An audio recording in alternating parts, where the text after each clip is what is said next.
அதனுடைய முதல் 10 வசனங்களை நாம் மாறி மாறி வாசிப்போம். பக்கம் 729 பக்கம் 729, 92 சங்கீதம் அதனுடைய முதல் 10 வசனங்கள். கர்த்தரை துதிப்பதும் உன்னதமானவரே உமது நாமத்தை கீர்த்தனம் பண்ணுவதும்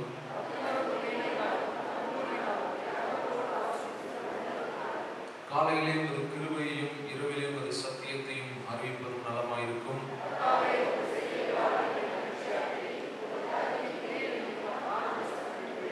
கர்த்தாவே, உமது கிரியைகள் எவ்வளவு மகத்துவமானவைகள், உமது யோசனைகள் மகா ஆழமானவைகள்.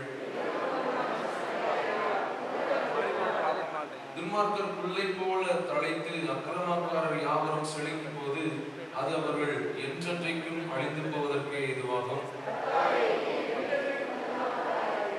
கர்த்தாவே, உமது சத்துருக்கள் அழிவார்கள், உமது சத்துருக்கள் அழிந்தே போவார்கள். சகல அக்கிரமக்காரரும் சிதறோடு போவார்கள். பொங்கை காண்டாமிருந்து பொங்கை போல உயர்த்தி புது எண்ணெயால் அபிஷேகம் பண்ணப்படுகிறேன். நமக்காருவோம். அல்லேலூயா, அல்லேலூயா. கர்த்தர் நல்லவர், அவருடைய பரிசுத்த நாமம் மகிமைப்படுவதாக. நாம் வாசித்த இந்த சங்கீதத்தின் 4வது வசனத்தை நாம் வாசிக்க கேட்போம். கர்த்தாவே, உமது செய்கைகளால் என்னை மகிழ்ச்சியாக்கினீர். உமது கரத்தின் கிரியைகளின் நிமித்தம் ஆனந்த சத்தமிடுவேன். கர்த்தாவே, உமது செய்கைகளால் என்னை மகிழ்ச்சியாக்கினீர். அல்லேலூயா. நம்முடைய தேவன் செயல்படுகிற தேவன், நம்முடைய வாழ்க்கையில செயல்படுகிற தேவன், நம்முடைய குடும்பத்துல செயல்படுகிற தேவன், நம்முடைய பிள்ளைகளுடைய வாழ்க்கையில செயல்படுகிற தேவன், நம்முடைய வேலையில செயல்படுகிற தேவன். நம்மோடு அவர் செயல்பட்டு அவருடைய செய்கைகளினால் நம்மை மகிழ்ச்சியாக்குகிற தேவனாய் காணப்படுகிறார். அல்லேலூயா. அவருடைய செயல்களினால் நம்மை மகிழ்ச்சியாக்குகிற தேவன். ஆண்டவர் நம்முடைய வாழ்க்கையில செஞ்சிருக்கிற காரியத்தை எண்ணி பார்க்கும் பொழுது நமக்குள்ளாய் சந்தோஷம் பொங்குகிறது, நமக்குள்ளாய் மகிழ்ச்சி பொங்குகிறது. எதிர்பார்க்க முடியாத காரியங்களை, ஆச்சரியமான காரியங்களை கர்த்தர் நம்முடைய வாழ்க்கையில செய்திருக்கிறார். அந்த காரியங்களை எண்ணி பார்த்து நம்மை அவர் மகிழ பண்ணுகிற தேவனாய் இருக்கிறார். ஆண்டவர் ஒரு காரியத்தை நம்முடைய வாழ்க்கையில செய்தார் அப்படின்னு சொன்னா அந்த காரியத்தை நம்ம பார்க்கும் பொழுது நம்முடைய உள்ளம் சந்தோஷத்தினால் நிரம்புகிறதா இருக்கிறது. அல்லேலூயா.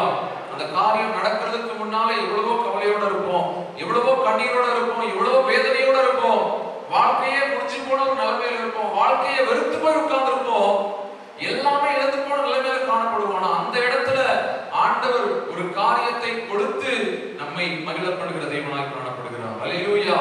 யோபுடைய வாழ்க்கையில பார்க்கும் பொழுது யோபு எல்லாவற்றையுமே இழந்து விட்டார். இனிமேல எதுவும் கிடைக்குமா கிடைக்காதா என்று சொல்லக்கூடிய ஒரு நிலைமை. அந்த இடத்தில் ஆண்டவர் எல்லாவற்றையும் யோபுவுக்கு நிறைவாய் கொடுத்து மகிழ பண்ணுகிற தேவனாய் அவர் காணப்படுகிறார். அந்த இடத்துல யோபு யோசித்து பார்க்கிறார், ஒரு கட்டத்துல எதுவுமே இல்லாமல் இருந்தேன், என் உடல்ல நோய் வந்து உட்கார்ந்துட்டு இருந்தேன், இதுக்கப்புறம் சரியாகுமா இல்லை என்னுடைய வாழ்க்கை இதோட முடிஞ்சிருமான்னு சொல்லி யோசித்துக் கொண்டிருந்தேன். ஆனா அப்படிப்பட்ட என்னை ஆண்டவர் மறுபடியுமாய் எடுத்து கட்டி இருக்கிறார். இழந்து போன எல்லாவற்றையுமே எனக்கு திரும்ப கொடுத்திருக்கிறார் சொல்லி அந்த இடத்துல அவர் சந்தோஷப்படுகிறார். அதை போல நம்முடைய வாழ்க்கையில நம்மை அவர் சந்தோஷப்படுத்துகிற தேவனாய் காணப்படுகிறார். நம்ம இழந்து போன காரியங்கள் அநேகமா இருக்கலாம், நாம் இழந்து போன காரியங்கள் பெரிய காரியமா இருக்கலாம். ஆனால் நம்முடைய தேவன் நம்முடைய வாழ்க்கையில செயல்பட்டு இழந்து போனவற்றை திரும்ப கொடுத்து நம்மை சந்தோஷத்தினால் நிரப்புகிற தேவனாய் காணப்படுகிறார். அல்லேலூயா. யோசேப்புடைய வாழ்க்கையில பார்க்கும் பொழுது அவனுடைய வாழ்க்கையே முடிந்து போனது.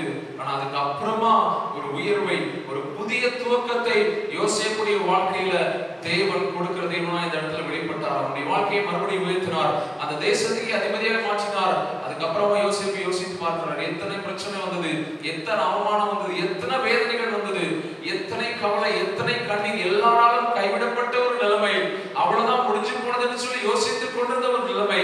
அந்த நிலைமையில இருந்த யோசேப்ப இப்ப ஆண்டவர் உயர்த்தி வச்சிருக்கிறாரு. ஒருவேளை நாம இந்த சமயத்துல கைவிடப்பட்ட நிலைமையில காணப்படலாம், எதுவுமே செய்ய முடியாத நிலைமையில காணப்படலாம், மேல வர முடியாத நிலைமையில காணப்படலாம், ஆசீர்வாதத்தை பெற்றுக்கொள்ள முடியாத நிலைமையில காணப்படலாம். ஆனால் கர்த்தர் நம்முடைய வாழ்க்கையில செயல்படுவதற்கு அவர் வல்லமை உள்ளவராக இருக்கிறார். ஆமென். கர்த்தர் நம்முடைய வாழ்க்கையில மறுபடியும் அவர் செயல்படுவார். அவர் செயல்படும் பொழுது அந்த அந்த சந்தோஷத்தினால அவர் நம்மை நிரப்புகிற தேவனாய் இருக்கிறார். உமது செய்கைகளால் என்னை மகிழ்ச்சியாக்கினீர், உமது கரத்தின் கிரியைகளின் நிமித்தம் ஆனந்த சத்தமிடுவேன். ஒவ்வொரு நாளும் அவருடைய கரத்தை வைத்து நமக்கு உதவி செய்கிறார். அவருடைய கரத்தினால நம்மை பாதுகாத்து வழிநடத்துகிறார். அநேக சூழ்நிலைகள் உண்டு, அநேக ஆபத்துகள் உண்டு, அநேக பிரச்சனைகள் உண்டு, நம்மை அழைத்து போட வந்த நிலைமைகள் அநேகம் உண்டு. ஆனா எல்லாவற்றிலும் இருந்து நம்மை பாதுகாத்து அவருடைய ஆனந்த சந்தோஷத்தினால நம்மை நிரப்பி இருக்கிறார். ஐந்தாவது வசனத்தை வாசிக்க கேட்போம். கர்த்தாவே, உமது கிரியைகள் எவ்வளவு மகத்துவமானவைகள், உமது யோசனைகள் மகா ஆழமானவைகள். உமது கிரியைகள் எவ்வளவு மகத்துவமானவைகள். மகத்துவமான காரியங்களை செய்கிற தேவன் நம்முடைய தேவன். நாம ஒரு குறிப்பிட்ட அளவு தான் யோசித்து வச்சிருப்போம், இவ்வளவு என் வாழ்க்கையில் நடந்தா போதுமானவரே சொல்லி யோசிச்சிருப்போம். ஆனால் ஆண்டவர் அதற்கு மேலாக செய்கிற தேவனாய் காணப்படுகிறார். அல்லேலூயா. உங்கள் நினைவுகள் என் நினைவுகள் அல்ல, உங்கள் வழிகள் என் வழிகள் அல்ல. உங்கள் நினைவுகளை காட்டிலும் என் நினைவுகள் உயர்ந்தது, உங்கள் வழிகளை காட்டிலும் என் வழிகள் உயர்ந்தது. மகத்துவமான காரியங்களை செய்கிற தேவன், நாம் நினைப்பதற்கு மேலான காரியங்களை செய்கிற தேவனாய் அவர் காணப்படுகிறார். இந்த வருடத்துல அநேக காரியங்களை தாண்டி வந்திருக்கிறோம், அநேக பிரச்சனைகளை தாண்டி வந்திருக்கிறோம், அநேக தடைகளை தாண்டி வந்திருக்கிறோம். யோசித்து பார்த்தா உண்மையிலே ரொம்ப சந்தோஷமா இருக்குது, ரொம்ப மகிழ்ச்சியா இருக்குது, ரொம்ப ஆச்சரியமா இருக்குது. இதுக்கப்புறம் இன்னும் போக வேண்டிய நாட்கள் அநேகம் உண்டு, இன்னும் வர வேண்டிய காரியங்கள் அநேகம் உண்டு, தேவைகள் அநேகம் உண்டு, பிரச்சனைகள் அநேகம் உண்டு. இன்னும் என்னென்ன காரியங்கள் நமக்கு முன்பாக இருக்குதுன்னு சொல்லி தெரியவில்லை. ஒருவேளை அப்போஸ்தலனாகிய பவுல் சொல்றது போல உபத்திரவங்களும் பாடுகளும் நமக்கு முன்பாக வைக்கப்பட்டிருக்கலாம். ஆனால் கர்த்தர் அந்த இடத்துல நமக்குள்ளாய் செயல்படுகிற தேவனாய் அவர் வெளிப்படுவார். அல்லேலூயா. நமக்குள்ள அவர் செயல்பட்டு அவருடைய கரத்தின் கிரியைகளினால நம்மை அவர் மகிழ்ச்சியாக்குற தேவனாய் வருகிற நாட்களில் அவர் வெளிப்படுவார். ஆண்டவருடைய சமூகத்துல நம்ம தொடர்ந்து காத்திருப்போம். கர்த்தர் நம்முடைய வாழ்க்கையில கிரியை செய்து நம்மை ஆசீர்வதிப்பார். அல்லேலூயா.